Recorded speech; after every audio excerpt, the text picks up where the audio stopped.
राजस्थान की पावन भूमि, जहाँ रेत के कणों में भी इतिहास की कहानियां बसी है, उसी भूमि पर स्थित है एक अद्भुत धाम, श्री लक्ष्मीनाथ जी का मंदिर, फतेहपुर शेखावाटी में। यह मंदिर केवल ईंट पत्थरों की रचना नहीं, बल्कि भक्तों की आस्था, इतिहास और भक्ति की अमूल्य धरोहर है।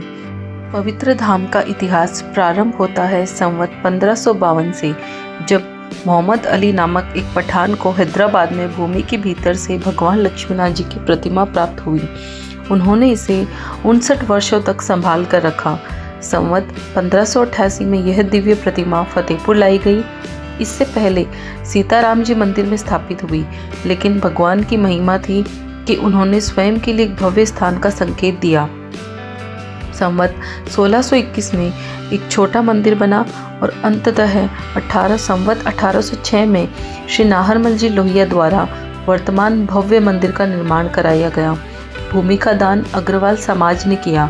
ये केवल इमारत नहीं थी, यह श्रद्धा का साकार रूप था।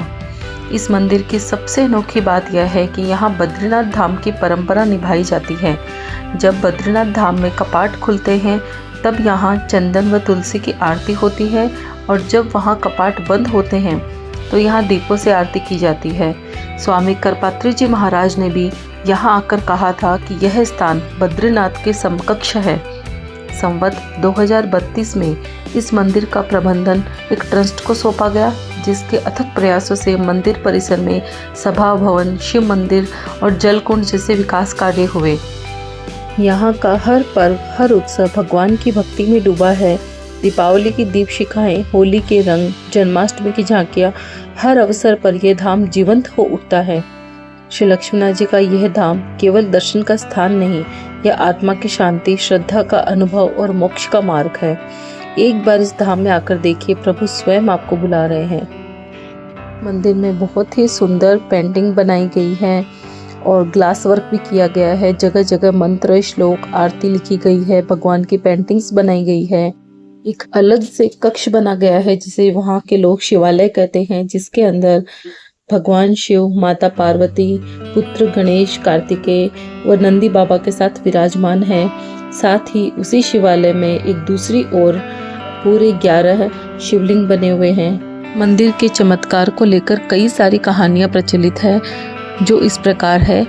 एक बार कोई चोर मंदिर में चोरी के प्रयास के लिए प्रवेश किए, लेकिन वहां उस मंदिर में घुसकर वो अपने नेत्रों की ज्योति खो बैठे, और उसके बाद उन्होंने अपना अपराध स्वीकार किया कि वह किस मंशा से आए थे। इसी प्रकार एक बार सूतक काल था, तब वहाँ के पुजारियों ने उन्हें भोग नहीं अर्पण किया था सूतक काल की वजह से, पर ठाकुर जी को भोग पाना था, तो वे स्वयं बाहर आकर अपने हाथ के कड़े बेचकर एक मिठाई की दुकान से उन्होंने मिठाई खरीद कर खाई। अगले दिन जब मूर्ति पे कड़े नहीं थे, तब ज्ञात हुआ कि वह ठाकुर जी के ही कड़े थे, क्योंकि पूरा एक ये बहुत ही छोटा सा गांव है जहां ये बात आग की तरफ फैल चुकी थी। इसी प्रकार एक और किंवदंती प्रचलित है कि एक बार एक जो ठाकुर जी का भक्त था, वह एक शिप के ऊपर यात्रा कर रहा था और वो नाव उसकी डूबने पर थी, क्योंकि समुद्र में तूफान आया हुआ था। जब उसने भगवान से अपनी अरदास लगाई, तो उसने देखा कि उसका खतरा टल चुका है और उसकी नाव किनारे लग चुकी है। पर जब पुजारियों ने मंदिर का द्वार खोला, तब देखा पूरे मंदिर में चारों तरफ पानी भरा हुआ था। कुछ पुजारियों का तो यह भी कहना है कि उन्होंने रात्रि के समय ठाकुर जी को शयन कराने के बाद जिस प्रकार से मनुष्य खराटे लेते हैं, उस प्रकार से आवाज़ें भी सुनी हुई है। कभी कभी ठाकुर जी के सांस लेने की आवाज़ भी उन्होंने सुनी है। ये देखिए, ये नवरात्रि का समय था, जब यहाँ माँ दुर्गा के 9 रूपों की बहुत सुंदर रंगोली बनाई गई थी। साथ ही साथ दूसरी ओर जो महाकुंभ था, उसकी रंगोली भी बनाई गई थी। इसके अंदर आपको बालाजी महाराज की प्रतिमा भी दिखाई देगी, जिनका मुख ठीक ठाकुर जी के समकक्ष है। बालाजी का जो मुख है वो ठाकुर जी की प्रतिमा के जस्ट अपोजिट के अंदर है। और इसके अलावा यहाँ पे हर व्रत, तीज, त्योहार बहुत ही हर्षोल्लास के साथ मनाए जाते हैं। उस फतेहपुर नगरी के सारे लोगों के लिए यह मंदिर उनकी आस्था का केंद्र है। यहाँ शायद ही कोई ऐसा व्यक्ति होगा जो नित्य प्रतिदिन ठाकुर जी का दर्शन नहीं करता होगा। जब मंगला आरती, भोग आरती, शयन आरती इन सब का समय होता है, संध्या आरती में भी बहुत सारे भक्तों की भीड़ उमड़ पड़ती है। ये जितना भी आप मंदिर प्रांगण देख रहे हैं, ये पूरा आरती के समय में पूरा भर जाता है भक्तों की भीड़ से। इसमें ये चारों तरफ अपने सारे जो भी प्रमुख तीर्थ स्थल है उनका चित्रण किया गया है, चौपाइयाँ लिखी हुई है उनके बारे में। यह मंदिर बहुत ही अद्भुत है, यहाँ की एनर्जी बहुत पॉजिटिव है और आप इस मंदिर में प्रवेश करने के साथ ही यहाँ की एनर्जी को महसूस कर सकते हैं। ऐसा तभी होता है जब कोई मूर्ति जीवंत हो, वो सिर्फ मूर्ति नहीं होती, वो जीवंत होता है। इन्हीं लक्ष्मीनाथ जी की मूर्ति के साथ एक भैरव बाबा की मूर्ति भी निकली थी, जिसे मांडेला गांव में स्थापित किया गया था, जो यहाँ से कुछ ही किलोमीटर पर मौजूद है। और इस मंदिर का भव्य निर्माण तो हो ही गया था, साथ ही साथ समय समय पर यहाँ पे पेंटिंग्स वगैरह बनाई जाती है।